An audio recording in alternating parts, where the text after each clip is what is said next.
Hey, Kelly. Yeah, good morning. Hello. Morning. Hey, Sarah. I'm gonna get off the other computers.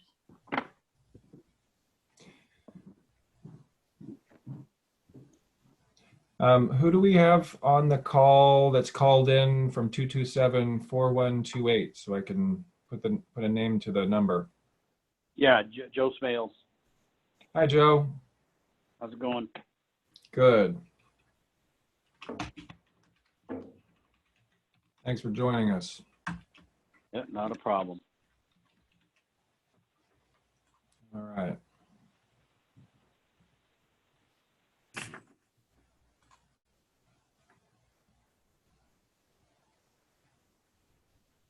And who has joined us by phone at 226-2500?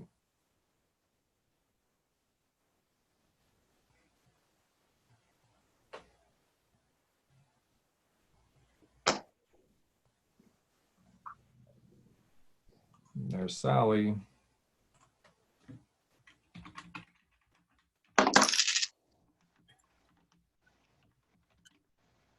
So that number, Kelly, is our Shasta Trinity main line. So it's someone from the forest. Okay. Yeah, I think David Schmerge's going to try to call in as well. He has the contact information, so Yeah, I do it.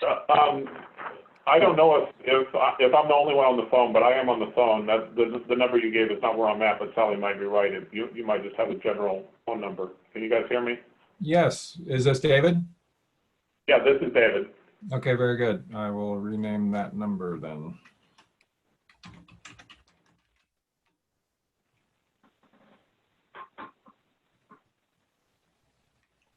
And I don't have the... David, I'm sorry, can you spell your last name for me? Sure, it's SCHMERGE. All right. Thank you. Sure.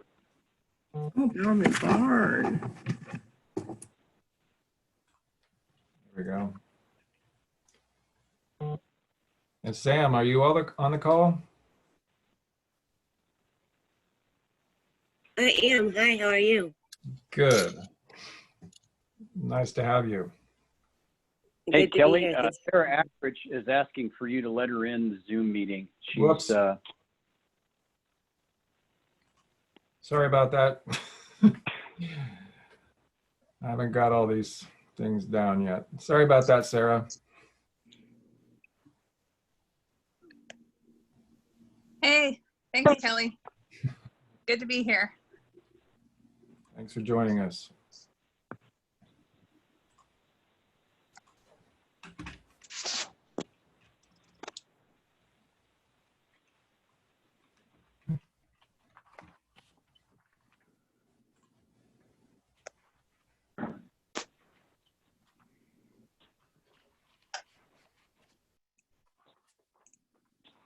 Okay.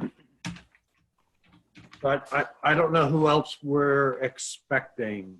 I think Josh was planning on being on the call, but I haven't heard from him in a few days. But shall we get started? Is there anybody else we're expecting that anybody knows of? I haven't heard anything specific either Okay. way. So Okay. Well, okay. Go ahead, Kelly. I would just say let's go ahead and move forward. Yeah. So do you still have a disappearing act time frame? I'll be in and out, but less so. I have my mom helping me out with the kids today. Okay. Okay, cool. I will probably disappear about 10-20 for about 5 minutes, and then I should be back after that. Okay, cool. So take a look at the agenda, folks. I got very little input from folks that I asked for agenda items. And I forgot to ask some people. So are there any changes to the agenda that we need to make? Additions, deletions, that sort of thing? So I'm one of the people who wasn't paying attention. I wanted to add an update on the RAC under the district ranger reports. If Joe could do that. Sure. Okay. Anybody else? Anything else that needs to be added? No? Okay, so Kelly, I'm just going to ask you, because I know we invited Jill to come talk to us about a project that she's working on. Do you need to be around helping guide that from the hosting point of view? I don't think so. Jill got on early with me and we set up so that she can share her screen and whatnot. So I think she can control most of what she needs to control from her Okay. side. Okay, then I'd say Chris Losi is not in the office, correct? Joe, Right. Sarah, or Joe? He's on Yeah, annual leave. Okay, so we don't have him. So But Ranger updates. I'm Oh, pretty we should sure look at the David's minutes. Here for him, David Schmergy. David Schmergy is Okay. on the line Okay. in lieu of Chris. Okay. Yeah. And one thing that I always, yeah. One thing I always forget is on the agenda is to take a look at the minutes and see if there are any fixes that need to be made to the minutes. I apologize that I didn't get a chance to look at it before they went out. Kelly and the RCD have been kind of shifting responsibilities of who's been doing minutes. So they look different than they did last time because it's a different person. So are there things that folks see that need to be edited, corrected, that sort of thing? I have two things. On page 2, the bottom where we're talking about campgrounds and stuff, Sally says Sally's staff has 2 wilderness patrols working. 2 employees are out monitoring cliffs. I think looking at my notes that it should be 2 employees are out monitoring, and then something like Cliff is the assistant recreation officer who's working as the maintenance officer. I don't think he's out monitoring. I don't think anybody's out there monitoring cliffs. You're right. That puzzled me for a while. I think you're right about that. I know, and I apologize. It's kind of a minor thing, but Cliff should get credit where he deserves credit. That sound about right, Sally? Yep, muted. Yeah. Okay, and then just for future rangers and stuff, under boat ramps, where they're talking about, we had a great conversation with DVAL, and DVAL recognized the concerns. Some future rangers going to be wondering who is DVAL. This is That's DEVAL. on page 4. Oh, she got that backwards. Yeah, so it should be, yeah, just DBAW, DBAW. So some future ranger I'll does. spell it out and then put the acronym. Yeah, well, it doesn't. So some future ranger doesn't look for somebody named DVAL, Yeah. Yep. That was really minor stuff. Okay, I can get those. Okay. Okay. Any other edits, changes to the minutes that people saw? No? Okay.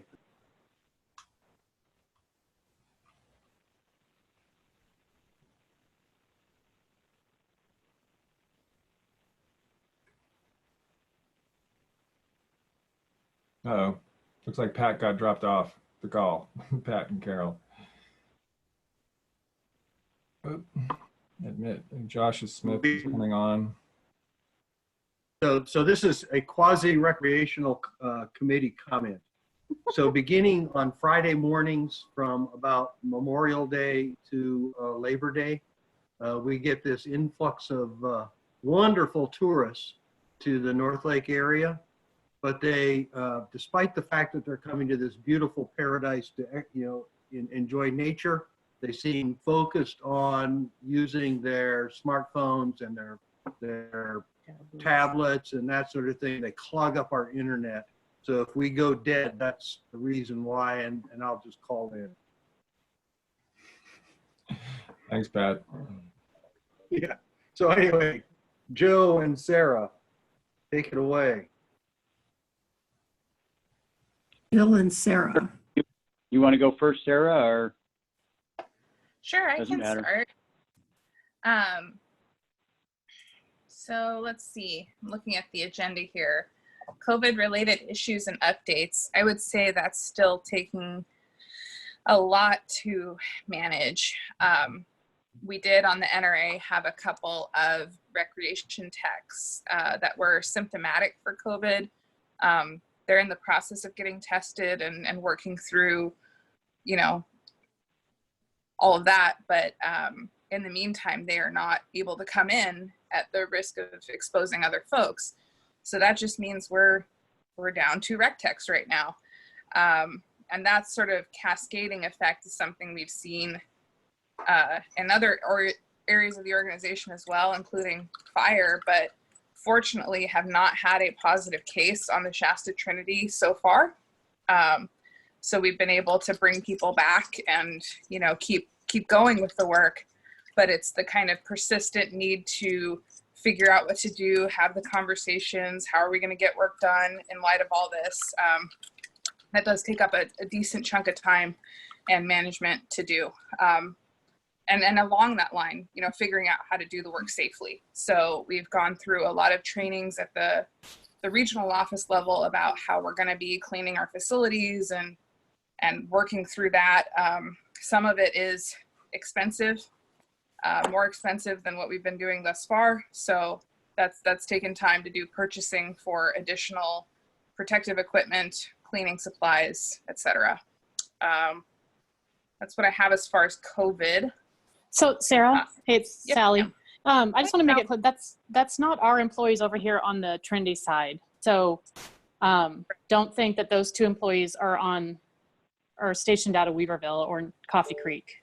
Those are Shasta Lake employees. So very different program. They don't come over here, period. So Good clarification, Sally. Thank you. As far as cannabis grows go, I'll tag team this one with Joe. Yeah. I had a question on how about the Shasta Recreation Company? Have they had, what is the COVID stuff? I mean, similarly, they have more safety protocols and that sort of thing, so affecting their ability to serve their clients also? Yeah, they do have a new operations plan in that incorporates a lot of the COVID cleaning protocols. I would say they've been pretty functional overall in light of the challenges. And I haven't heard about them losing capacity thus far, other than the difficulties of trying to staff up a little later in the season. Sally, have you heard anything else thanks. there?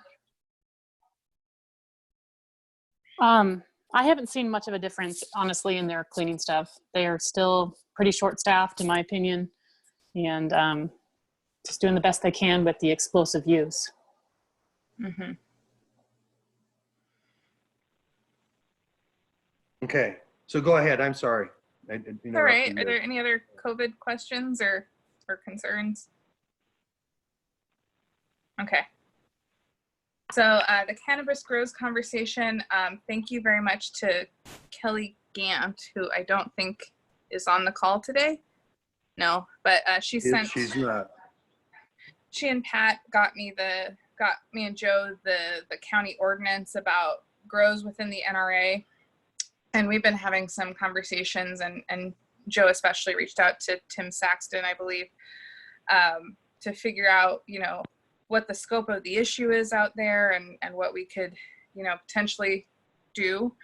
And what we came away from those sort of set of conversations with was that it's not a Forest Service role to take a lead on what happens on private land. We want to be able to support the county where we can and where we have the capacity to do that. And so if we did get a request from the sheriff's office or law enforcement for assistance, we would certainly attempt to provide that within our scope, but it's not our role as a federal agency to go out and lead on code enforcement. So Joe, do you have any additions to that? No, that's correct. Yeah, thanks, Sarah. I think in talking with Tim, and I did reach out to Pat as well, and I had a good conversation with both. And Tim indicated that they are engaged in code enforcement. There's 2 deputies that are assigned to that. They've just recently been out there to, he didn't specify where, but I'm assuming the Bowerman Ridge area. And so it's a capacity issue. There's just so many resources to go around. But the bottom line is this, is that we will participate. I think there will be an opportunity a little bit later on. Everybody's stretched to the limits right now. But to get together with Tim and our law enforcement and perhaps the Rangers and have a discussion, how to move forward. But yeah, we won't be taking the lead, but we will still participate as we have before, albeit limited. We still want to have some interface with that, with our local law enforcement, particularly the 2 deputies, the 2 code enforcement deputies, and Tim as well. So one thing to keep in mind, from my understanding, that's a Forest Service road once you leave, get to a certain point. So would the LEOs participate in traffic stops up there this fall when they're harvesting, like they do down in South Trinity? Yeah, that's a good question, Carol. I don't have an answer to that. This is something where, it's hard to see our own LEOs lately. I see ours probably once every 3 weeks or so. So this is something I think the Rangers and even Scott, we have to wrap our head around this a little bit more. So I think that we appreciate this subject being brought up because we didn't really have a lot of knowledge base going into this, but we're learning. I've certainly learned a little bit about this. And so I think for something like that, the tactical part, I'd have to ask and get more information as to what they'd be willing to do. Okay, thank you. Thanks, that's great. Anybody else, any other thoughts, comments on the cannabis grows in the NRA on private land? No? So continue on.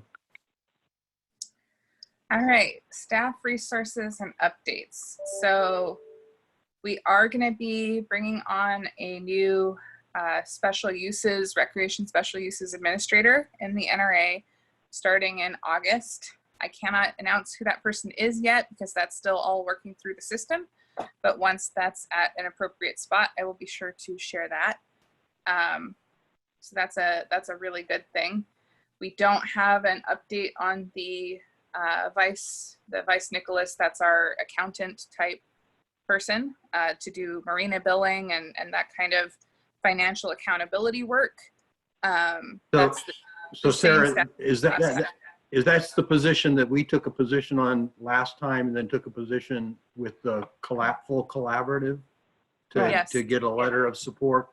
I've not done that yet because I really need some specificity, like what the position title and the grade and primary duties and why it's so important. If you can get that to me, I will start to spearhead the getting it to the Board of Supervisors. Perfect. And, I will get and that. I just dropped the ball on that. Just didn't pursue it sooner with you. I'll try and get you something by the end of next week. Okay, good, because I'm going to be gone for a few days anyway. Okay. Thank you for that. I appreciate it. Yeah. Those are my 2 kind of staffing updates. No update on houseboat permitting. There's no change there. So does that mean you haven't had a chance to speak to Scott Russell, or why isn't there an update on that? I would say it's everything else that's been eating my lunch in particular. I just sorry, yeah. It's fine. It just seems like it just seems like, that was, the way we left it was, it's basically a conversation with Scott Russell about whether or not he's willing to sign, off on it as a technical issue. So it doesn't seem like that, well, I don't know. I have no clue, but it doesn't seem like that is super time consuming if it's just like, okay, so are you willing to do this or not? So maybe, hopefully we can have that at some point. I think Or, as far as our special uses regulations go, it might be more than a technical change. But I don't know. And my apologies for not having more to say on this topic, because it just has not been at the top of the list this recent quarter. Sarah, Yeah, I mean, I think it was just a technical issue. It was like whether or not he's willing to sign off on it as a technical issue. So maybe, yeah, just need to reconsider or look at it again. Yeah, Sarah. I'll refresh my memory of it, the issue too. Paul, what is your recollection from the meeting? Yeah, Kelly's. that's my recollection, and what I was going to add is Kelly Gant and I are going to be doing a Zoom meeting with Huffman's office. Unlikely to be Huffman himself, but probably where I'm going is, if it's helpful, this is a couple weeks out. If it's helpful, I'm certain we could get another letter from Huffman's office if it would help move this thing along. Sarah, would it? I mean, we'd have to address the letter. I don't know what substantively it would do, but we would respond to the letter. Well, Yeah. so Kelly's the one that also knows a lot about this. Kelly, we're talking about the houseboat issue and what we were trying to get Scott Russell to decide whether or not he's willing to say it's a technical change, the houseboat capacity numbers and stuff versus, some big other issues. So am I saying that right?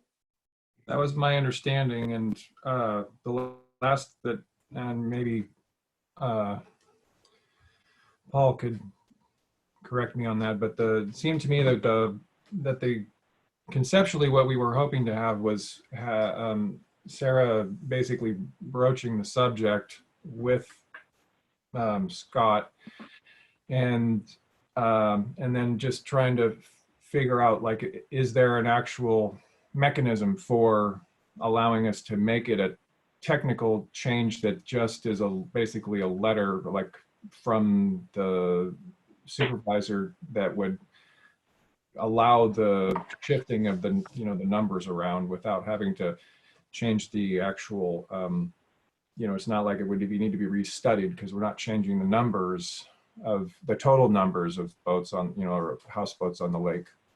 And so I think my understanding was that it was sort of the ball was sort of in Sarah's court to figure out whether or not there was a mechanism or a precedent for doing just that. Does that sound right, Sarah? Just as a conversation with Scott. Yeah. Right. And I think it's also a conversation with me and our higher level special uses administrators, because Scott is going to rely on their input as well as mine in making that determination. So I think you'd really need to fill them in, so the change in the policy was just kind of somehow it happened kind of change in policy. There wasn't special uses involved then. They just changed the numbers. So that's what it seemed like. Yeah. So we're just trying to, follow that lead. Right. If it helps to have a letter from Huffman stating basically that same thing, I think we can get it for you. I'm open to whatever at this point. It's just a matter of needing to have those conversations, both with special uses and with Scott, since I think that is partly a regulatory thing that they have a role in helping us understand as an agency that I don't have full control over. that's going to take you down a rabbit hole about whether or not houseboats are, what's the term? The permanent uses, and they're not. Exclusive uses, and that's just a whole separate issue. I suspect it's the rabbit hole we'll need to go down in order to have this conversation, though. Which we've been doing for years and years and years. That's why we're trying to resolve it by not going down that rabbit hole again, but by seeing if Scott is willing to just say, look, we changed the policy, we changed the numbers, let's do it again, right? Anyway. And if he's willing to go down there, that's fine, I think. But you know, I wouldn't be a good manager if I didn't take into account the input of my staff, and I think Scott would be inclined to feel the same way. So having special uses input involved in that is going to be part of this, because he's not going to make a decision by fiat. So hopefully we can find some clean regulatory path forward that exists. And if we don't, then it can be a decision about where he's willing to go on considering this a technical change or whatever. But I think, you know, that is my more informed understanding of how decision-making works in this agency. Slightly more informed than 6 months ago. So Sarah, do you need any help from us to sort of move that forward? Have you had any conversations with him, like even to broach the subject at all? I guess would be my first question. No, not since COVID. It's not been a pressing COVID issue, which has dominated the conversation, I would say. Sure. Yeah, I agree. Okay. Okay.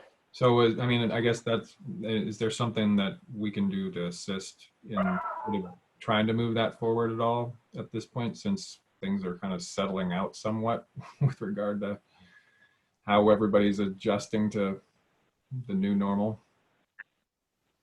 I'll get it back on my list and at least have an answer by our next rec committee meeting about where it's at. Hopefully I'll Sarah, have had some kind of conversation.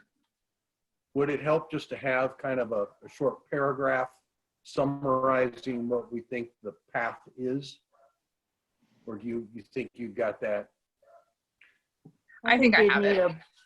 I think you'd need a book about the history of this so that you understand how many years we've been trying to resolve this. Because it's fairly complex. It's not a, the resolution we hope is a paragraph, but the issue is, you know, pages and pages and pages. Right. No, I've begun to see that. Okay. So how about the budgeting? Any changes since Joe and Sarah updated us at the last meeting on the zone budgeting, what you guys are seeing in your October future? Joe, any deep insights? It's moving along. Yeah. So it is moving along. I can say that there's still a lot of work to do between now and the end of the fiscal year.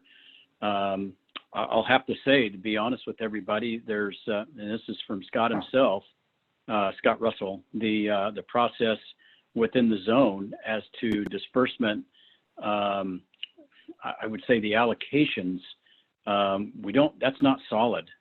They're still working on that. So there's just so much to do in such little time. But I can tell you that our budget officer, Miriam Padilla, she's very competent. She's on it, and we will be successful.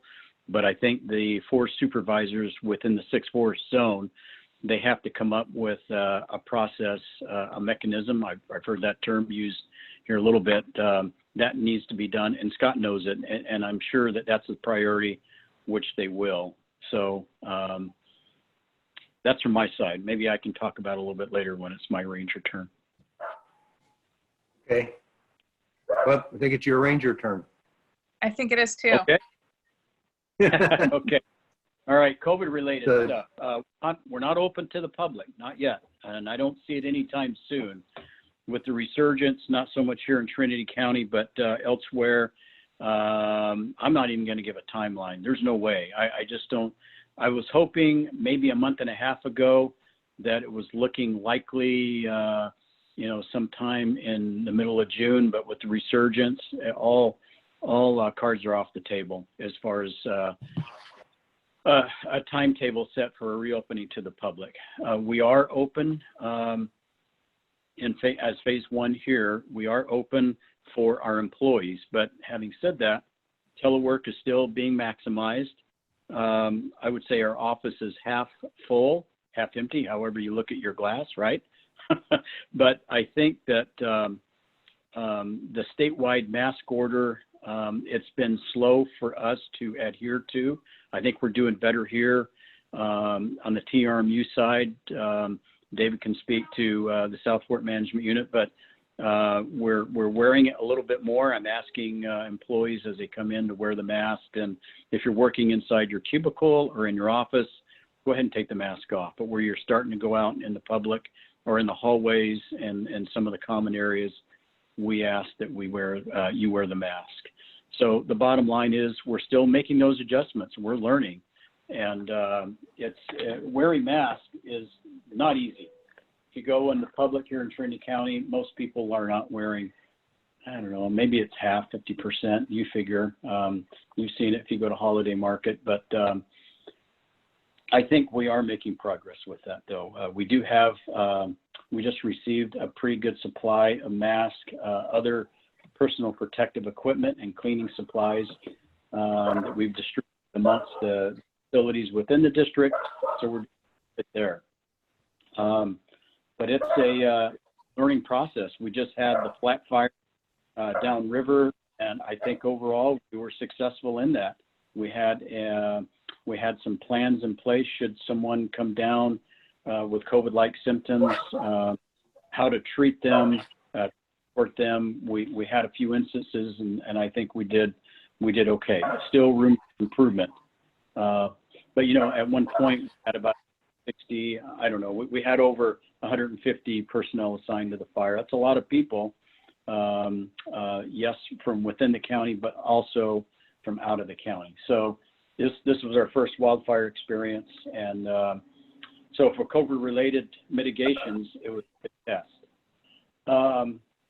Let's see, the cannabis, we already talked about that.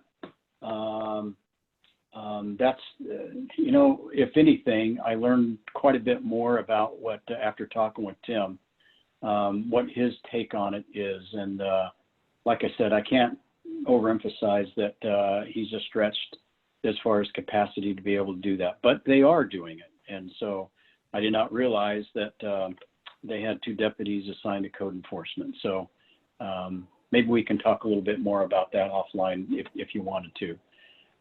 Staff resources, an update. Was there a comment? Or is that a dog? No, I bark? just said, there's a dog barking. So I guess that's a comment, but anyway. Yeah, rough. Go ahead, Joe. Our fisheries biologists, GS11 fisheries biologists, we're in the process, I would say me and 2 other panel members, and going through the applications right now. That's in process. My take is we could very well have someone selected and in place, probably maybe September, October. Today, for the GS11 Lands and Special Uses Officer, Vice Lisa Wren, that announcement went out today. And so it's going to be, I think it's a 10 to 14 day now. I have to look at that. But anyway, today's the first day for that advertisement, which is good. So we're rolling along in those positions. Those are really, really critical, for us to be successful. And, we've been talking about a number of collaborative meetings, but, here we are. We do have the announcements. And then the fish biologist, the vice fish, Phil Fischella, very much in the process, and we should have it wrapped up, I would say, in the next week and a half as far as our selections, hopefully. Let's see, the Zone budgeting. The zone budgeting is complicated. And so right now we're going through a capability reply due that we're trying to get together as a forest and submit that to determine what kind of appropriations we will receive. And so, I would say a lot of the pressure is really on the 6 forest supervisors on how to come up with a process, like I mentioned before, how we're going to make those distributions. And there's many other mechanisms that have to be developed. As you know, if there's a permanent hire to be made, we just don't make that permanent hire. We don't talk within the FLT just amongst ourselves, although we do, but we're not an island unto ourselves. The forest supervisor has to go to the other forest supervisors, and they talk about all the vacancies, and they have a set day in the month that they do that. And they talk about it, and they come up with a collective decision as far as what those hires are. So that's one of the things that's new, and that is going on now. And it's going to continue, of course, in the fiscal year 21. So anyway, we're on the learning curve on that. I feel like we're a little bit behind the 8 ball in that process, but I would imagine in the next 2 months it's going to accelerate, meaning that we're going to be on a pretty steep learning curve as to how this is going to work. Any questions for me? Any questions, folks? I just got a text from Sally, and she was wondering if the group would want to hear about the rec staffing updates. I would hope we.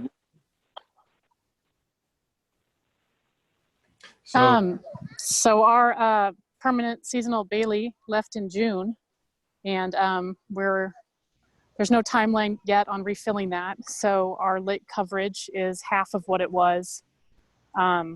We only have 1 boat operator, and that boat operator is also acting as our maintenance worker / lead rec tech. And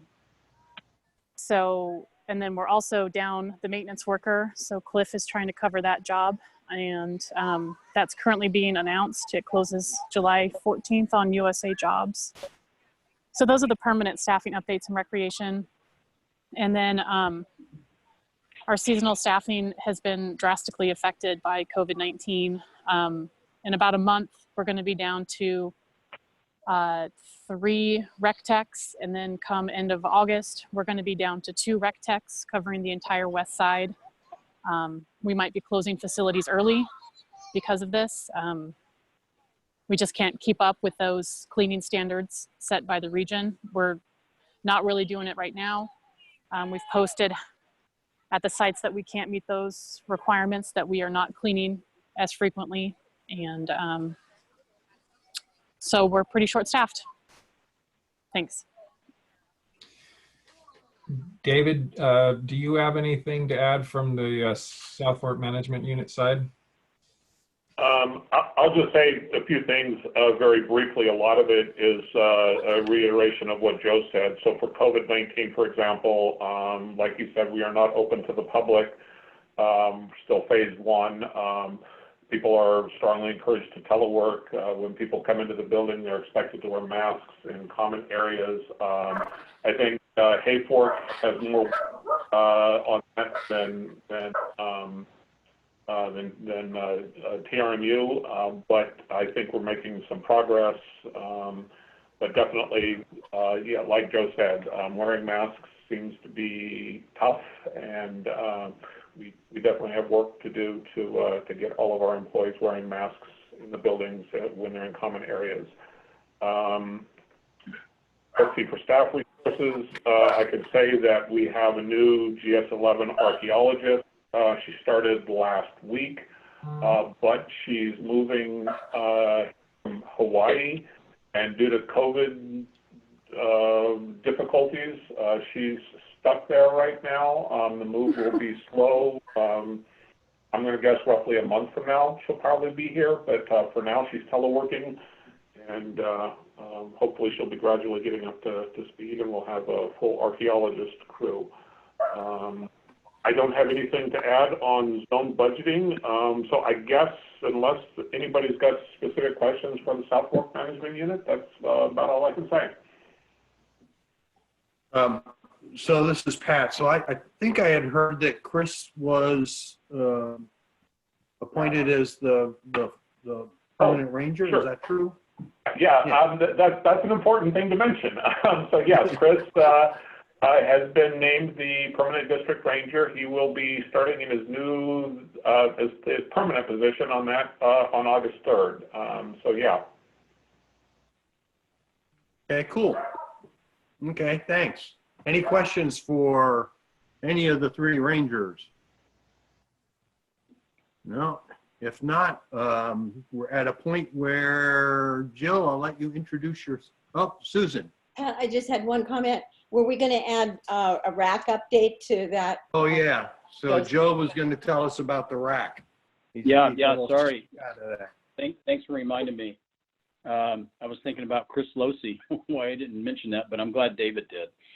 So the rack, I was all excited. You kind of know the story. You know, back in December, we had the candidate list vetted. And so I thought we were well on the way, telling everybody it's just a matter of time. And boy, that was not to be.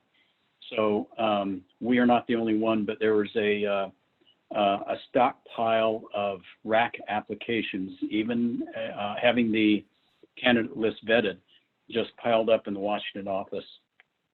And so my phone calls 2 or 3 times a week, I just wasn't getting anywhere. This was back in late December and January. So Scott and I talked about it, and we let things settle a little bit. But the bottom line is this, is that there's a detailer, and I know I mentioned this a little bit before, but that detailer is Carrie Mills. She's working out of, I think she's out of Alaska. Yeah, Alaska, and she is assigned to approving, with the express purpose of approving or facilitating the approval of 40 different racks. And so ours is in the top 10, and I had to give her practically all the information that I had submitted back in December. And so I hope to have more of a comprehensive update where we are before the collaborative meeting next Friday. But it is my priority to find out where we are. It's not like I haven't been, just give that to Carrie Mills and let it go. We have been in contact, and I think she has all the information that she needs. So far, so good there. But by next Friday, I hope to have a better idea, more of a time frame. She has been very, very reluctant to give any time frames out, just because, we've had that issue before back in December and January. So, I'm going to say we'll have more to come on Friday, substantially more, hopefully. That would be good to know, because the last estimate was the middle of June, and she's on 120-day detail. So it's possible, I guess, her detail would expire before she even gets the stuff done. Yeah, I'm not sure exactly where that is. It could be I don't know if it's a 120-day detail. If I did mention that before, it could be more of a term appointment. So, but I know she's still active in that this week. Okay. Well, there's still money in the bank waiting for the rack to spend. So substantial amount of money in a time when there's what we keep hearing are the budget problems. So, yeah. Okay. Thanks, Joe. So now turn it over to, go ahead, Joe. Just thanks for bringing that up, because it is a big deal, and that's important to a lot of people. And of course, we share that sentiment. It's important to us as well. Okay. Thank you. So Jill, you're up. So hi. So just to think about, we're kind of on the middle of the page of our agenda, and it is 11:15, and we try to break up by noon. I'll be fast, but you've unfortunately got me thinking. I'm here because I'm here to talk about tourism at a time when we're not really sure how to talk about tourism.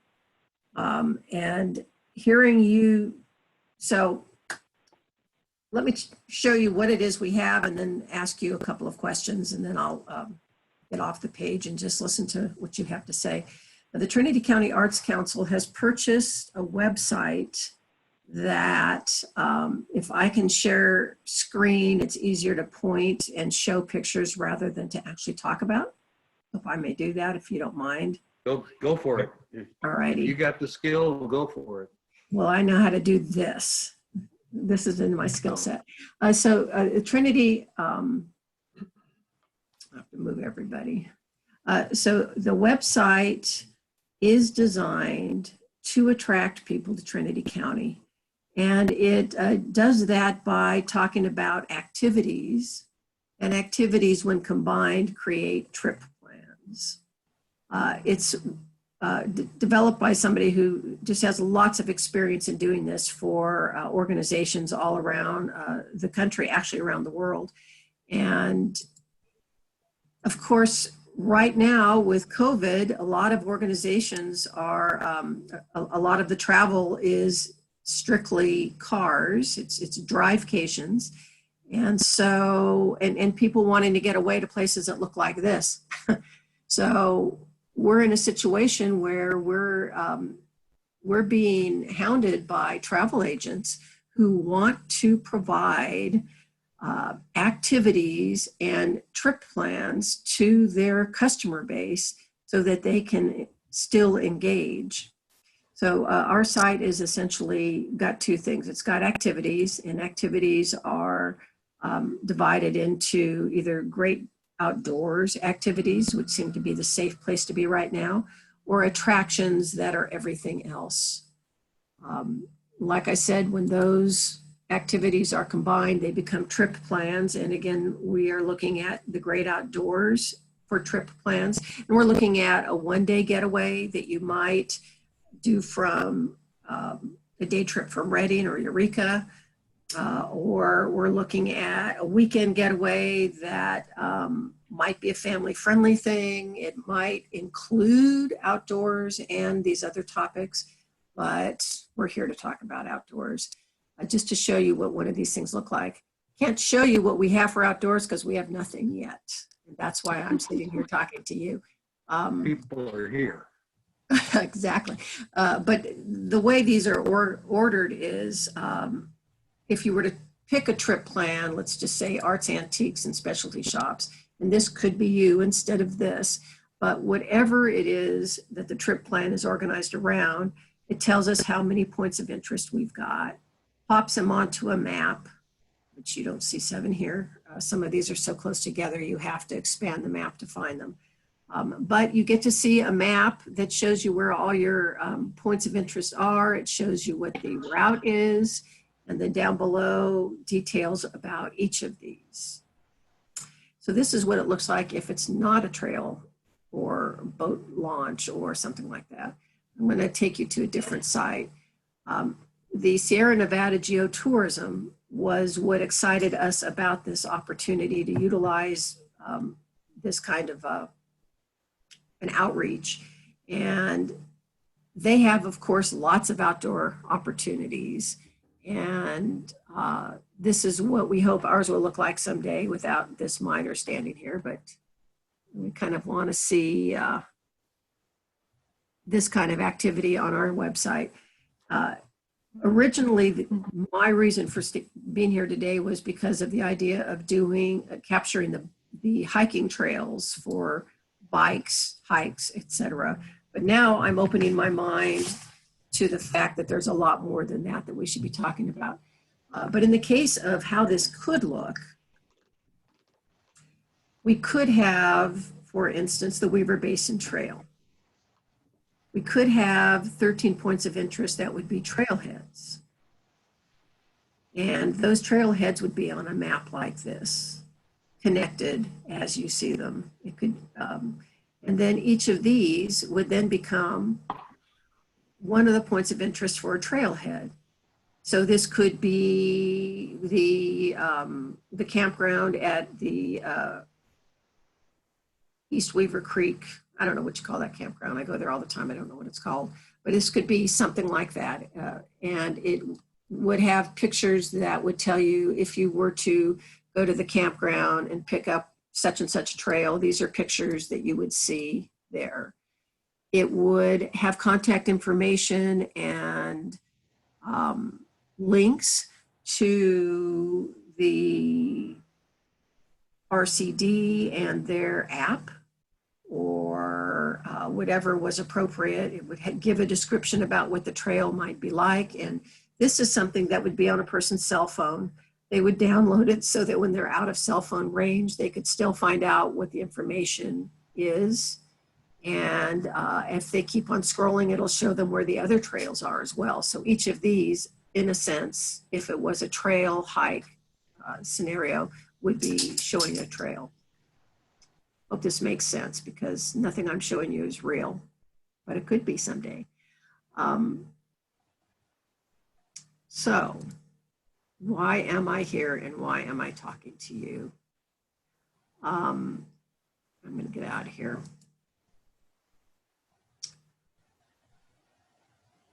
Go back to home. Well, actually, let me get out of this altogether. You understand what this looks like. If you go to trinityplaces.org, this site comes up, and you can see what it is. We are hoping to show people reasons to come to Trinity. And what I'm actually asking for from you folks is to populate our activities section with attractions. We might have a bike park listed here. We might have campgrounds. We might have boat ramps and marinas. But somehow or another, when you provide us information, your activity would look like this. It would have a name. It would give a description. Everything that you see here goes into the search engines, so that if somebody Googles any of the words that you have in here that would bring somebody to your particular reason to come to Trinity, it comes up. And again, we've got pictures that let you see what happens at Lewiston Lake: fishing, hiking, biking, going, eagle searching, again, a description and information and other things that are nearby. I'm going to stop sharing here. So what struck me sitting here is that obviously the trails are a clean, accessible, acceptable reason for people to come to Trinity. And obviously we have trails that go around the lakes. We have trails that go into the Alps, and trails that exist in all parts of Trinity County. So the trail systems are one thing that we'd like to see put in our great outdoors as a reason for people to come here.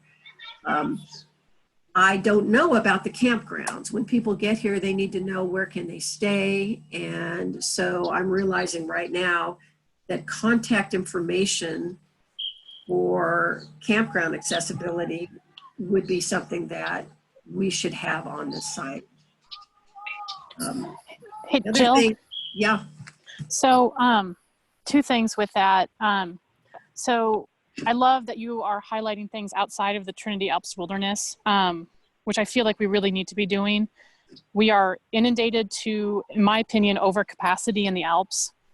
Roads are being blocked. Long Canyon is having 109 cars when that parking lot is designed by 15. So highlighting other trails and other activities, in my opinion, is crucial to maintaining and protecting the Trinity Alps from extreme overuse. And then the second part is, I think it might be better to send people to our forest website from your website for campgrounds, day use areas, and boat ramps to check opening and availability. I know Carol Fall, you'll say our website's never up to date, but we've been doing our best. Because I can't be sending you that information when we close Burnt Ranch for a fire. I can't be, we're already failing, and we know that. I know that. But I I can't add more layers of complexity to that. So if you want to list them and send them to the forest website and give them our ranger district number to check for opening, that would all be fabulous to be sending people to developed rec facilities. That's the plan, Lesser, is to link to lesser everybody used else. trails. Yeah, lesser used trails. The South Fork has beautiful trails. The Weaver Basin trail system is very underutilized. Highlighting those activities for people, because the Alps really can't take anymore, and I don't have enough capacity to handle any more people up there. I mean, we can't handle what's up there right now with our parking situations and 2 wilderness patrols who are not necessarily funded next year. So I'd love this idea of getting people elsewhere. So then what I would need is the information to put in, and right up front, when we write the piece for the Great Outdoors, we'll immediately list you guys as the contact. That's what we need. Yeah. So it's all available on our forest website, has all the campgrounds and little synopsises. And if there's ones that you go through that you want more info on, our PAO shop and our front office, and I can help with more descriptors. But there is a lot of that information already available on the Forest Service website. So then we'll just link you to that. Okay, perfect. Yeah. And Sally, getting to that website, does that also can that get you to the Shasta Recreation's campground website also? We have some, yes. So or would that be better to be a separate link? So our forest website, I believe, says it's managed by a concessionaire, and then it says that it's available if it's reservable on rec.gov. It says that, and then it says it's managed by SRC. So I guess what I need is a paragraph that lists what is accessible today and the links that I can send a person so that they can get updated information. Yeah. And who would I get a paragraph like that from with the appropriate links? If you send me an email, I can get it to you. It's sally.cousins@usda.gov. Sally.cousins.usa.gov? USDA@usda.gov. And then Kelly's got on his website a lot of information on the Weaver Basin Trail System and the maps all there. Right, and that's our intent, is to just link to people that are already there. And this is a standalone website, but the real goal of it is to sit on our partners' sites so that it's accessible other places and not just a standalone one more thing that nobody can find. And then, of course, the lakes and the boat ramps and the marinas, all of these are outdoor gems that should be linked, and I'm in a position where I don't know enough about any of this to speak to it, and so they're all on our forest website as well, Jill, because they're actually some of the ones like Pinewood Cove and Cedar Stalk that have a separate marina, those websites are a little. Pinewood Cove, that isn't a Forest Service concessionaire, they're a little harder to find. So maybe I can send some of those to Jill. Yeah, they're on there. They're just buried deeper because they are permitted by the Forest Service, but it's harder to find. You're correct. Yeah. And then all of our outfitters and guides. Maybe because Sally will tell you, I kind of dink around with their website all the time looking for stuff. Maybe I can send some more direct links to make it a little easier to find some of the stuff. Yeah.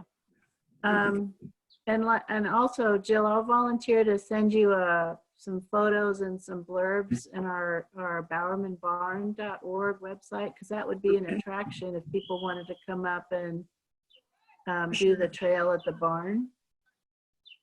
Yeah, that'd be, please do. Okay. And I would assume, Josh, you would have other information potentially from the South Fork side of things to augment what Sally has. And I think we don't want to forget that BLM has recreational sites and facilities, boat launches, things like that you'd want to capture also, Jill. So then Sally would be contact one, and Carol Carol and Josh, and it sounds like, and it's easy to send me the information. I have just a list of things that I need, and we can populate these. And I am working with Kelly Gant for the North Lake and things up that direction. And Julia Rubinick is helping us with capturing Hayfork and southern, well, we call it downriver, but that region. Yeah. And Okay. so, but everything in the forest and the campsites and all of that is a mystery to me. And what's open and what's not open is the big question. So it sounds like I'll get in touch with you folks and we can go from there. And it's kind of hard to know what kind of messaging to put out at a time when we're not so sure we really want all these people to be coming. And They're They're here.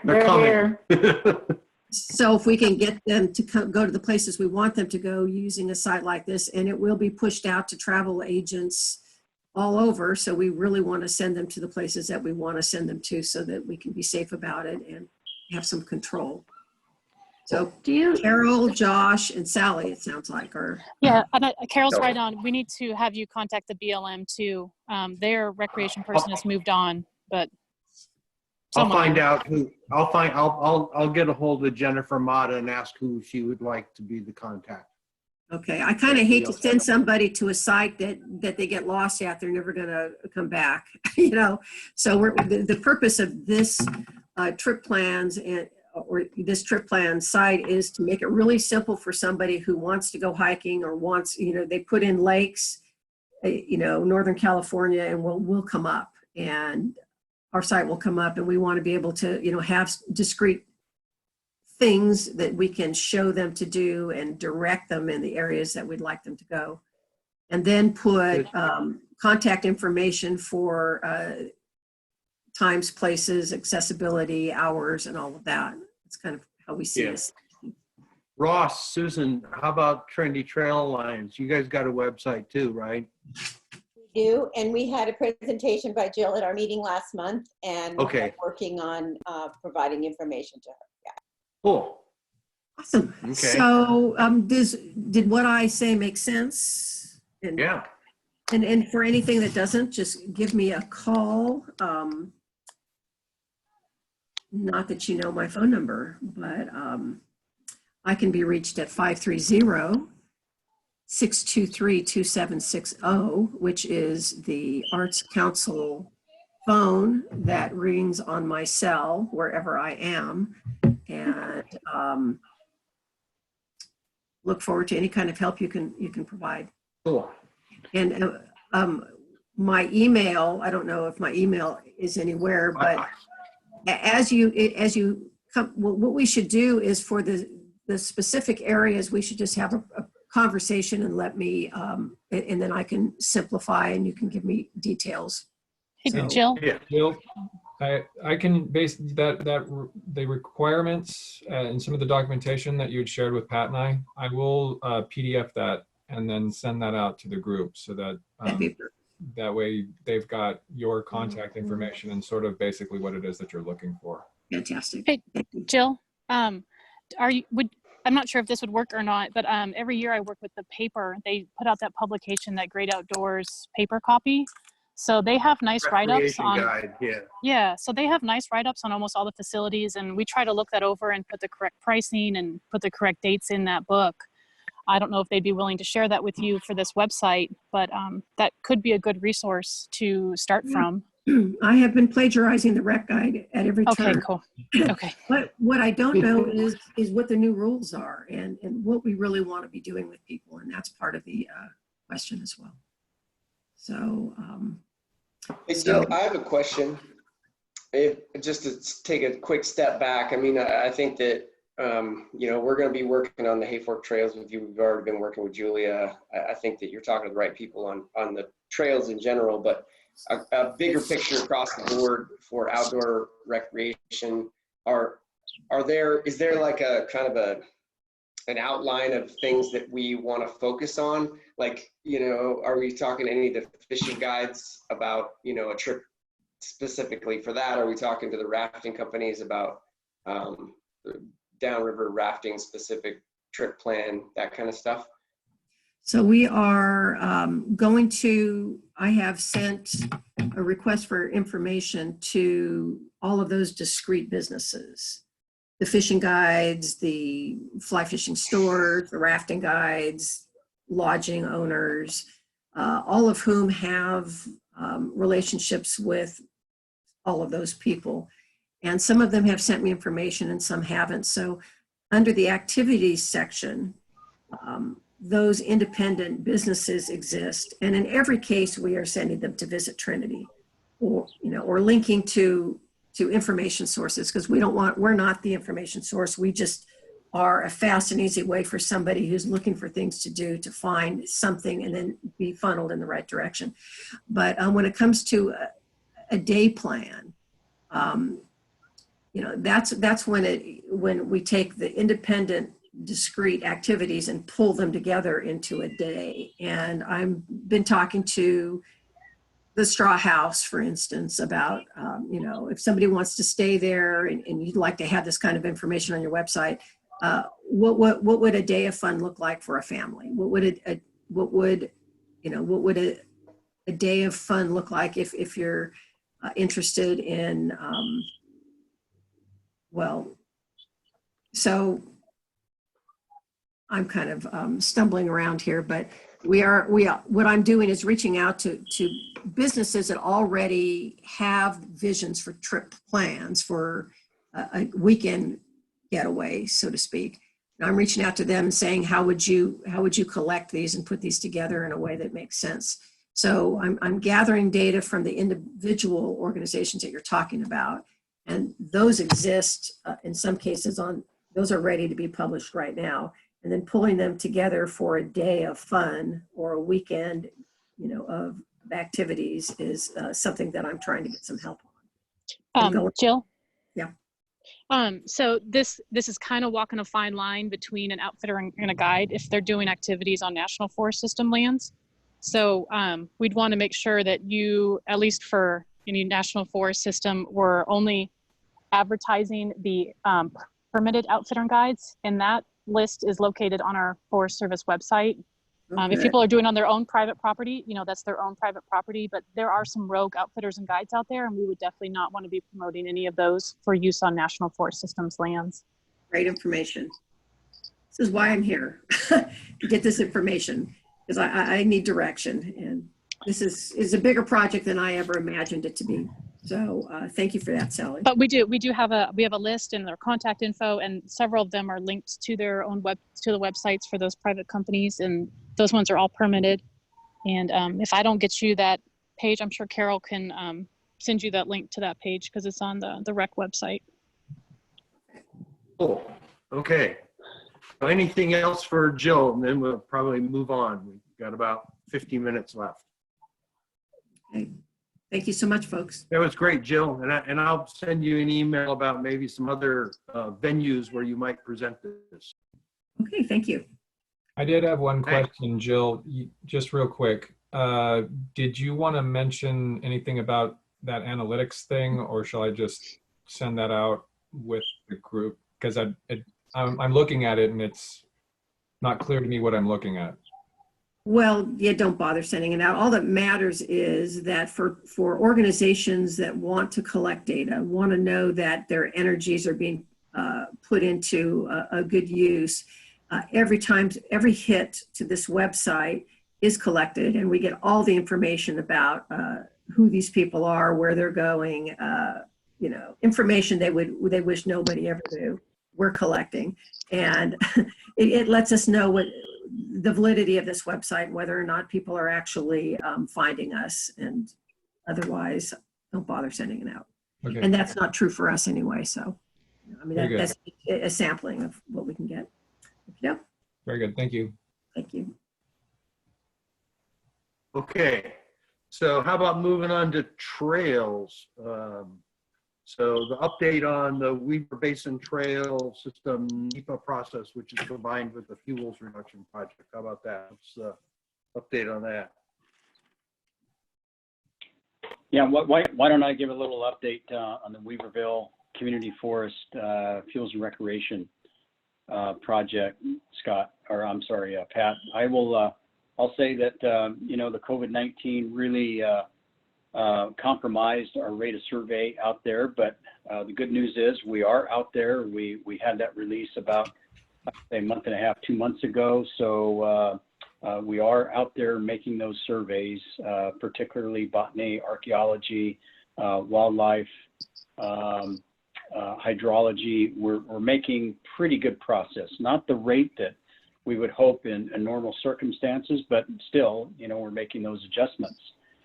But I can say that we did scope and we received comments from the usual expected customers we usually do from, and that they're working on RPMs, although we made substantial progress on that. And so I should say that we did get some additional extra help, unexpected, for additional survey capacity, particularly archaeology and botany.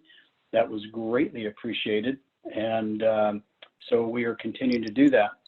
I would say that we did split the project into two, so we have something to implement. Hopefully by, you know, we're looking at a decision memo sometime in the fall. I'm hoping sometime late September, October. We'll see how it goes. And so, you know, we're making adjustments all over the place because of this work environment that we find ourselves in. But I think we'll make those adjustments, and I think it's prudent to do so. Right now, we with the additional capacity of those we talked about filling that we're in process of, that will help greatly our capacity. Archaeology still seems to be, I wouldn't say seems, is the one area, discipline that's taking more time than the others. And so this is an area where it is a world-class mining, historic mining area. And so we're finding lots of significant amount of archaeological features, particularly old camps. So that's just taken time. So anyway, this additional capacity, particularly for the trails that I mentioned, that certainly will help out. Okay. So anything else just generally on the Basin Trail System? Stop. Anything? Cool picture in the Trinity Journal about a bridge being rebuilt. Yeah, there's a lot of stuff happening. Do you want me to give an update on that? That was the hint. Okay. Yeah. Sorry, I was just trying to get this email out with Jill's information. That's okay. So yes, a few weeks ago, the pole bridge, it was decided amongst many of the people that were involved with, or were potentially going to be involved with an upgrade to the pole bridge, which is the bridge that's on the upper end of the Day Ranch loop that you can usually access through the area, well, through the East Weaver Creek campground. Not the bridge that's in the campground, but the bridge that's upstream of that. The pole bridge that was built by the Watershed Center about 15 years ago, and it was a multi-agency project to get that thing installed, was having some serious structural issues. And so it was decided amongst the people that were involved with the potential structural re-engineering of that bridge, that we should just go ahead and remove the bridge itself and rebuild it. So Wes Scribner, who we'd been talking with for a couple of years with this project, while he was still the manager down at the CSD, he decided maybe it would be better if we just re-engineered the whole thing using the I-beams that we had received from the Trinity County Department of Transportation. And he brought up a design that we felt was going to be a good, with new abutments and things like this to sort of house the beams, and the design seemed pretty solid and will probably be something that will last on the system for many years to come. So RCD crew with some funding through the RAC that was actually intended for basically sort of maintaining that bridge. We used some of that funding to actually, with the agreement from the Forest Service that this was an okay use of that funding, we went ahead and demoed the bridge. I want to say three Mondays ago, and then since then, this past Monday, we again with some help from Wes Scribner and some other folks that in the community, like John Purett out of Hayfork High Palm area, to do some of the rigging. We got the actual 2,000-pound beams moved into place. Wes had already done some work on the abutments, so the abutments were already there. He brought up an excavator, and we dropped the beams into place, and so we hired a local welder, John Ritz, to work on actually putting up the railings. And so he's, as of yesterday, he had tacked up 9 of the 18 railings for either side. And there's still some more, he's about halfway done with that part of it. And then we'll be putting in decking and railing, like pressure treated or redwood. There's a whole lot of materials have been donated by various folks in the community. So it's well on its way. I think cautiously optimistic. We're cautiously optimistic that the thing will probably be done, depending on how, you know, once all the metal work is done, which should be within probably a week's time, then it'll be a matter of getting some volunteers up there to get the actual cross bracing in, and then the decking, and then the railing. So we're hoping within the month that the bridge will be completed. Great, thanks, Kelly. So anything else on the basin trails? No? So how about Hayfork side? What's going on there, and also status of the swinging bridge replacement over the South Fork? Yeah, I can jump in for a second. Well, one more thing on Weaver Basin Trails is that, you know, Joe mentioned the NEPA for new hiking, biking, equestrian trails. We've also been having some pretty good progress with some of the private lands in between. So there will be several segments of new trail that will be on private, and there's some private dollars that have been committed to this through the Friends of the RCD. So we're actually looking at when, you know, we can potentially start building those in the very near future here. We're kind of wanting to be a little bit more comfortable about NEPA to make sure before we actually start putting things on the ground, but theoretically we could start building new trail really, really soon. And Reading Trail Alliance is highly motivated to help get that done as well. Great. In Hayfork, the Forest Service trails are, even though we don't have a youth crew this year because of COVID, we've managed to get a couple people together, the crew leader and another, Tom Evans, and they've been out doing the best they can, trying to keep trails open. So we've got, I don't know, I'm guessing upwards of 25 miles that they've gone out and logged out and fixed the minimal amount of tread, that kind of stuff on all the front country trails. So that stuff's all looking pretty good. We're hoping to get a post out pretty soon about what's been done so that people know what trails are in good shape. And then on Ewing Reservoir trails, BLM is pretty far along on their NEPA for new trails in that vicinity. So we're hoping to hear back from them in the near future. Last time we heard, there was nothing but positive comments in public scoping. So things are looking pretty good. And we also were able to secure some funding for building those trails through Department of Water Resources Land and Water Conservation Fund grant. So as soon as that NEPA comes in, we can start building. It's the same type of situation where it's part on private and part on BLM. And so we're kind of just waiting, but we should be able to this fall start putting a lot of these projects on the ground. So we're excited about that. Cool. How about the bridge replacements? Sally still, Sally dropped out. She's trying to get Sally. back on right now. Okay. Someone, I don't know if I mentioned this last time, someone actually fixed the bridge. We don't know who it was, but Okay.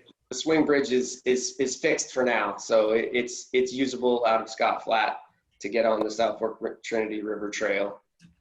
Okay. The sign's still up, last time I checked, saying don't use it, but it seems like lots of people are anyways. How about on, on the Forest Service website, it says you can't access it. Did that change? I don't know. I think before the Forest Service takes down that sign or takes it off the website, a forest engineer would need to go look at it. I doubt they would want to take that responsibility, Yeah. but that's just my opinion. So any luck on funding for a new bridge? Sally? Yeah, we've put in for the money for a new bridge in pretty much every funding request we've gotten from the region or the Washington office, and no luck yet. Okay. Okay. And I think, Sally, you kind of already touched on the wilderness trail uses. Everything is really up, right? Lots of use. So is there anything else to add to that? Other than lots of use. We typically utilize a lot of volunteers, and because of COVID, we have not been able to utilize the volunteer workforce. So that's really hurt our program this year because there's not those face-to-face interactions with the public to educate them on Leave No Trace. So Right. it's getting pretty hammered out there. Okay. So I put this on not knowing whether you actually had data yet, but just was curious about campground day use kind of usage also. Is that me or the Rangers? Whoever might have some information. Sally, I think you'd be a better fit for that. Would you please? Yeah, so we're seeing unprecedented use across the forest. Typically, the lake, they see their spikes on the holiday weekends, and then they're pretty slow. They have not seen a slowdown yet. We are seeing an incredible amount of use, an incredible amount of trash generated at our campgrounds that we manage here on the district. The South Fork has been just nonstop trash runs, filling up dumpster after dumpster after dumpster. People are camping that do not know how to recreate appropriately. And we can't keep up. And, the bears get into it, and then people have unhappy experiences.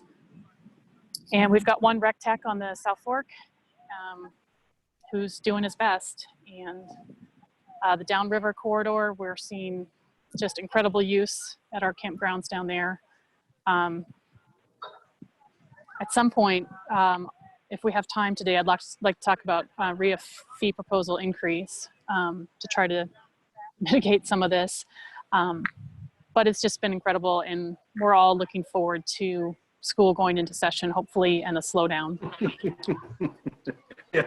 I don't know. Maybe. I can imagine on a number of levels you're hoping for that. But Hey, anyway. Sally, I have a question. You had said that especially like trailheads for the Alps and sort of that unprecedented usage that you mentioned earlier, and trying to sort of alleviate that. I mean, obviously you guys have a lot of people that are coming in and getting permits and stuff like that, but would you say that how much usage is being done sort of outside of the permitting process for the Trinity Alps?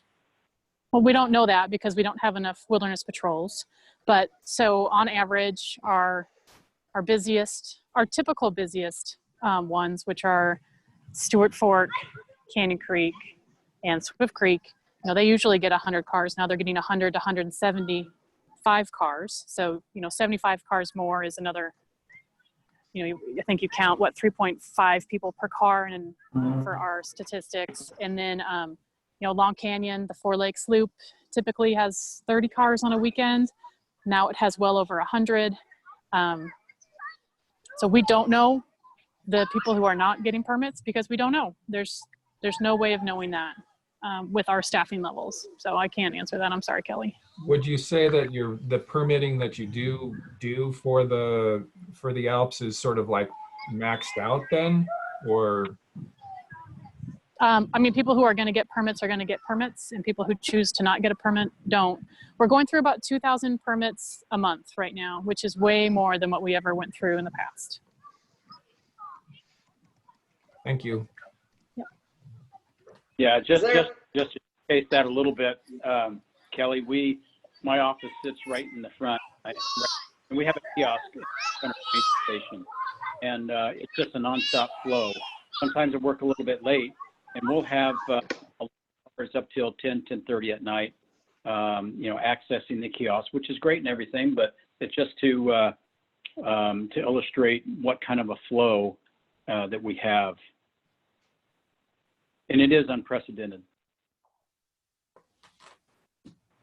Thanks, Joe. And toward that end, this morning, I think we got an email from Pat Mortensen that I at least attempted to forward to everybody, just talking about even the high use in the Ullaballies. So I did forward that on to the Okay. rec committee also, just for information, but it's yeah, it's Yeah, just not widespread be- apparently. yeah, And we have no one down there. There is not a Right. single Forest Service presence down there doing wilderness patrol or anything at the trailheads. yeah. Okay. So boat ramps and marinas. Big topic, of course, is Minersville boat ramp update on design, implementation, timelines, and which I forgot to put on there was whether or not the Forest Service was trying to get an extension to their grant with DBOW. So I think that's probably a Sarah. So we've had some conversations with DBOW. That is currently with their engineering shop, and we've heard no indication that we need to look at an extension at this point. I think as it moves along, and if that need becomes apparent, we will seek one out, but it's not apparent at this point that that's what's needed. They just need a little more time with their engineering shop, and I haven't heard any update on that other than that. So, and that's over the parking lot issue? Yep. Okay. So Yeah, they're do taking you another one know, up. so the current grant expires in 2021. Do you know if that's the end of the state fiscal year? Would that be like June of 2021? I think the state is June 30th. June Right, 30th. the end of June. Yeah, because I'm just June. thinking, based on the lake, and the time frame and stuff, it seems like we would want to talk about an extension because I don't see that we'll be done by June of 2021. Do you? No, I do not. Yeah. So, Although I so think just, if we get it into contracting before then, that's really the pinch point, is it being in contracting. And so if we Okay. can do that by this fall, I think we'll be well situated. If we can't do getting it into contracting by this fall, I think we would want to pursue an extension. That's kind of Okay. what I have on the top of my mind as far as the time for that project. okay. Okay, cool. So Okay, I'd add so go ahead, Paul. Yeah, I'd add the sooner you get under contract and even the sooner you get in construction, the better. The state's got a $56 billion deficit and they're looking to scoop up any money they can from anywhere. Yeah, that's a good point. It's going to be a tough budget year.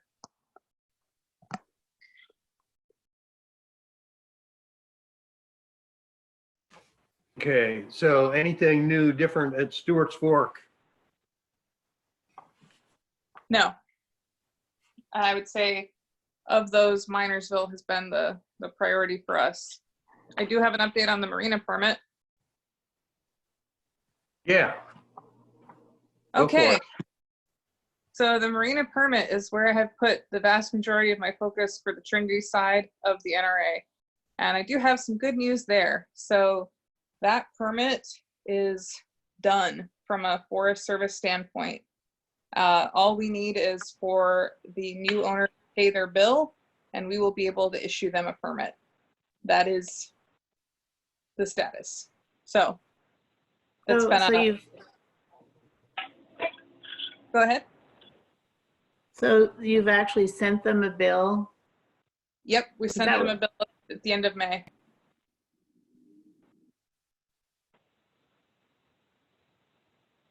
Okay. Well, that's good news. Cool. Yeah. And then we had, yeah. And then there was a question about finishing a concrete pour at Trinity Center boat ramp. Is that probably has not happened? I'm assuming it's so busy there. Yeah, you'd have to throw the boats out. Right. Well, I have a question about usage. So I went around Saturday before the 4th of July weekend putting up campfire regulation signs at the boat ramps, and both Bowerman and Clark Springs had signs that they were closed, but they were still packed. I mean, there were still 12 to 15 trailers. So does anyone collect money once they're closed? Because I mean, it was just like that was at least a week and a half of just being packed that it didn't seem like the Forest Service was getting any money. How does that work with Shasta Rec? Do they still collect money from all those guys that were using the boat ramp, even though it's usable, but technically for some reason it's closed? So I talked to Kevin about that, Carol, because they were still technically in the water. They have had legal issues when the ramp is in the water, but you can't get the trailer all the way into the water without leaving the ramp. Does that make sense? Like, yeah, trailers get damaged and then they are held responsible. So even though the ramp looks like it's in the water, like it's not enough in the water for a big boat to launch. So they have to close them. So that was the reason it was closed. Or both those ramps were closed, even though it looked like it was still in the water. They're going to collect whatever money's put into the tube, but I don't think they enforce it because of that issue with the damage to the trailers and the liability. Does that answer your question, or do you have any other? Yeah, no, it about just seems like then they ought to put some barriers so that people don't use it and they're going to a boat ramp that collects money. Because people are gonna pick the boat ramp where they can get in for free, right? Because as far as, I sat there for 10, 15 minutes at each ramp and watched people put in. They weren't putting in huge boats, but a lot of nice fishing boats and all that. They're still putting them in. Oh, I know, right?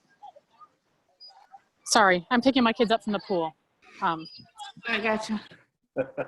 So maybe that's just a suggestion for Shasta Rec. If they put the Jersey barriers or something so people didn't try to launch if it's a liability concern, then that would make them go to someplace that's still open where they're collecting money. Yeah, I can make that suggestion. I've definitely seen people just kind of do whatever they want, and if they want to launch there, they're going to launch there, and they'll chuck those sandwich boards off to the side. But Yeah, it's got to be something that can't be chucked off to the side. No, it had to be like yeah. Stewart's Fork where you got the Jersey barriers, those concrete barriers or something. Yeah, Okay. That's a lot of infrastructure to move around, but I'll make a suggestion that they need to make it appear more closed than what it is. Well, it just seems like they're missing out on a bunch of money, which means the Forest Service is missing out on a bunch of money if people are going to go to the ramps that are supposedly closed but still usable and not pay. Because that's what people were doing. They're like, woohoo, we don't have to pay. Yeah, okay. I think that covers boat ramps and marinas. So this next topic was requested by Kelly Gant, who's not on the call. And I believe we had this discussion a couple of years ago. And the issue is that, and again, I think it came up because like all the other facilities recreationally in Trinity County and North Lake in particular, the airport is getting a lot more use also. And people are coming up and they want to camp, and they're camping unsafely, you know, where they're tying down their airplanes. And so the desire of the Trinity County Pilots Association is to try to get a campground constructed at the Trinity Center Airport.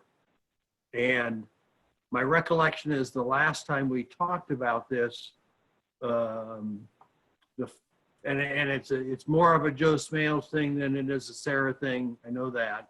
But the issue is that the special use permit that the county has for the airport has not been renewed, has I guess expired, needs to be renewed. And I think the position of the Forest Service was that the time to add a campground or campsite to the site plan is when that permit gets renewed, but there's no impetus. Nobody is pushing the county to get the permit renewed.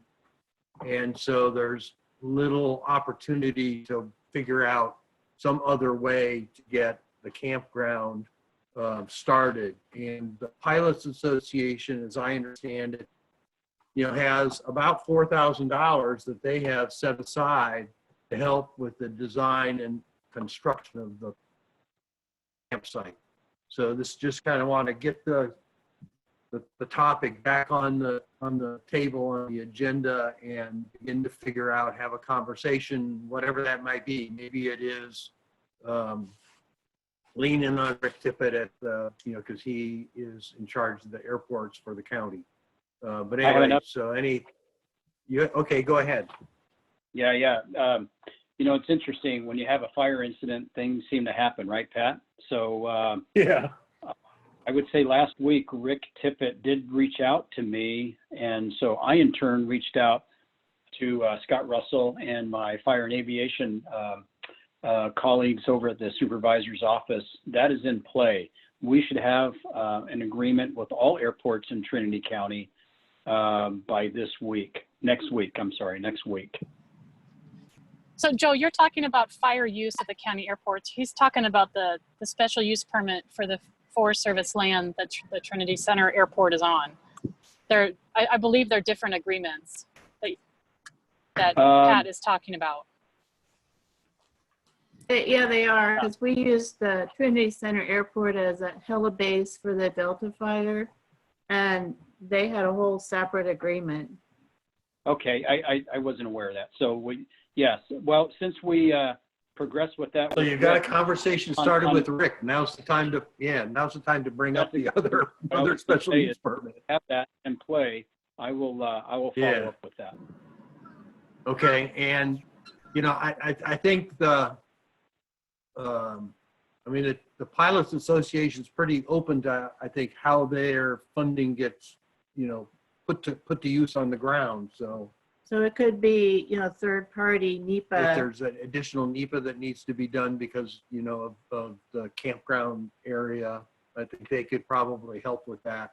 And if the Forest Service is entering into a third party agreement with the Watershed Center already for work up in the North Lake area for the Bowerman project, you know, it's just a few miles away.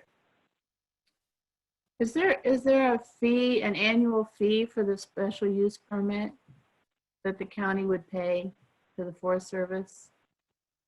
Typically, yes. Because I have the feeling that's why the county hasn't been asking to renew the special use permit? Because they'd have to cough up some money, right? For all the years that it's been expired. So they've most likely been paying, Carol. Most people okay. pay on expired permits. Paul, I'm sure Paul could speak to this. His permit's been expired for quite a while. You keep paying. Okay. Otherwise, you have to remove everything, and then the county would need to pay for the NEPA to get done, and the 106 and everything to get done to redo the permit. Oh, okay. Never mind. And yeah, and on top of their annual bill. Okay. Yeah, we have existing Maybe- situations with that, Carol, where we have existing permits and people paying, and we have those situations where the permit has expired and the user still pays, and that constitutes usage. So the permit is in effect still valid. But we do want to. Okay, We and do want to. Yeah, I mean, this was something, that Lisa Wren was working on before she retired. So maybe when you get the Lisa Wren replacement, that would be a task to assign to them.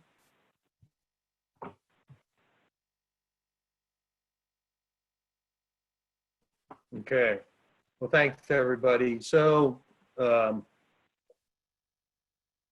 when Jill was talking about trails around the lakes, that made me think about the multi-use, multi-purpose trail around the lake. So are there any updates? Is there any action that has happened or is happening with regards to either the piece that we've been working on, the first 1 mile, or anything else?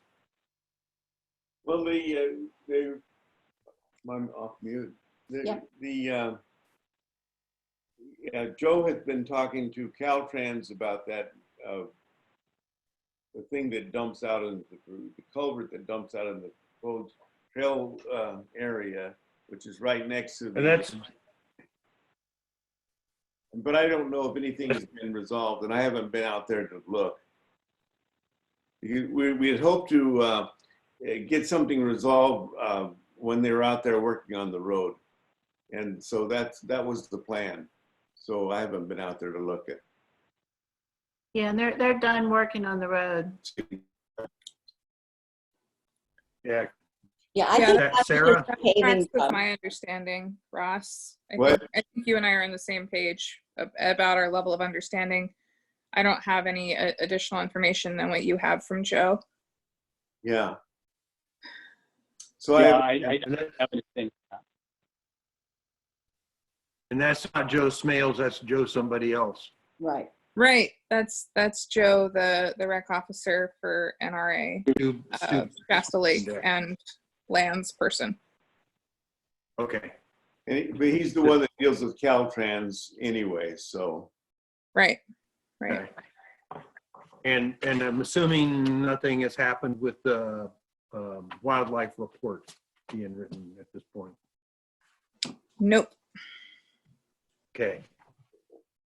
So Barham Barn, what do we got going on there? Well, I did go out and weed whack around the barn and rake the trail. And I've been stocking brochures in the brochure holders, and people seem to be stopping by pretty regularly. Last time I was out there, no bats. That's about 2 weeks ago. I didn't hear any bats. So I don't know. Actually, July 4th is when they usually show up.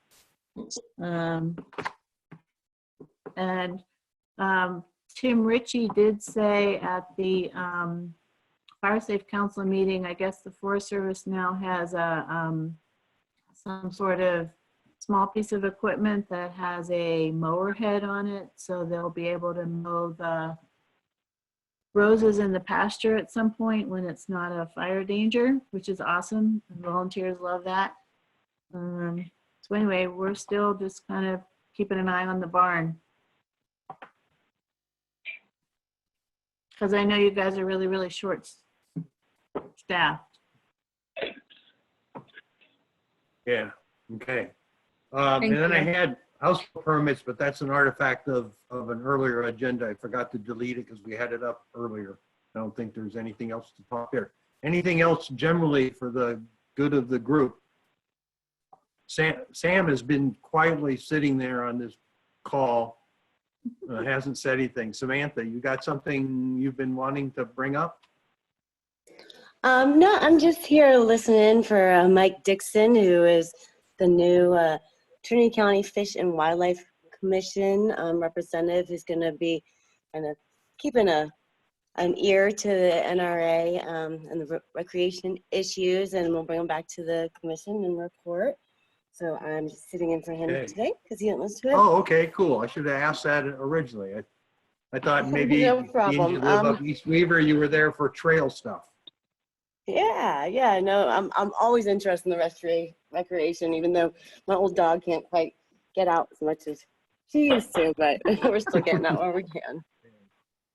Okay, so anybody going around, anybody else, anything to add, anything new, different, anything you want to make sure is on the next agenda?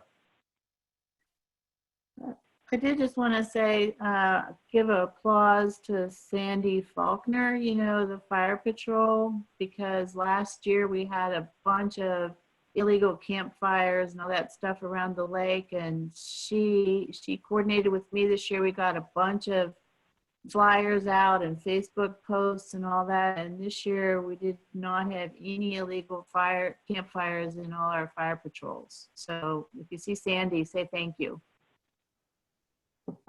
I'll do that. Thanks for bringing that up, Carol. And we have no action items to take forward to the full collaborative next week that I captured today. Sarah, I'll work with you on that position one so we can get a draft letter before the Board of Supervisors to give you some support there. Thank you, Pat. Okay. If that's it, I think that's it. We're under budget and ahead of time. Go ahead, Ross. I think that we might be missing a recreational opportunity because when the swallows come back to Capistrano, it's a big thing down in Southern California. Maybe we're looking for when the bats return to Bowerman. There you go. There we go. Yeah. But you have to go out there when they want to feed, which is when the mosquitoes are out. But anyway. Oh, you can hear them squeaking during the day. You can hear them chattering with each other and During the day. During the day, that's true. What we should have done is we should have installed some sort of little microphone or something so people could hear it better. Oh yeah, bat live cam. Yeah, like a live stream on that. Huh? A live stream of the bat chatter. Yeah. Okay. Okay. With that note, thank you everybody for taking time to be a part of this. Thank you, Kelly, for the hosting again, and for Jill for giving us something new to think about and chew on and work on together. And I did send out Jill's information to the group, so everybody should have that in their inbox. Okay, cool. Okay, Thanks, bye. everybody. And thanks, thanks for Josh, having me. suggesting that I get a hold of Jill.